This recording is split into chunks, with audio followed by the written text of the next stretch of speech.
And so now we approach the most complicated, powerful, polymorphously awesome chemicals in our body, the protein. And by complicated, I mean that they are probably the most complicated chemical compounds on the planet. In fact, they're so amazing that we're going to do a separate episode on them and how they are created by DNA. But right now, in you, there are tens of thousands of proteins doing everything they can to keep you alive. There are enzymes regulating chemical processes, helping you digest food. There are antibodies connecting themselves to invaders like bacterium and viruses so that your immune system can get them. There are protein endorphins that mess around with your brain and make you feel emotions. They're everywhere. They do everything. And proteins do all of this stuff using just 20 different ingredients, and these are the amino acids. Just like fatty acids, amino acids have a carboxyl group at one end, and on the other end, they have an amino group, amino acid.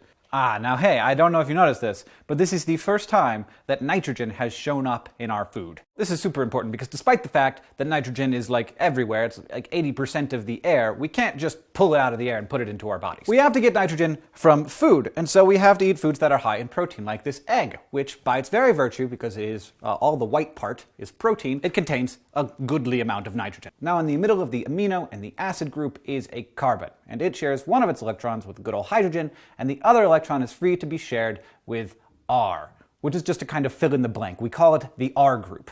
It could also be called a side chain, and there are 20 different kinds of side chains. Whatever fits in that blank will determine the shape and the function of that amino acid.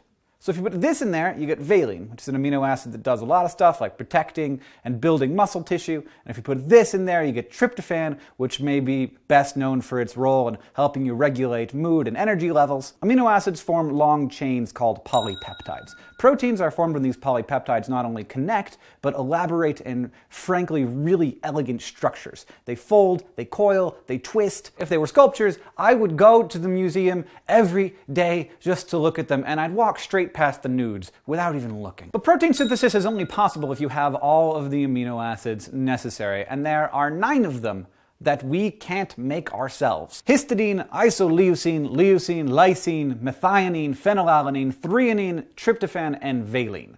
By eating foods that are high in protein, we can digest them down into their base particles and then use these essential amino acids in building up our own proteins.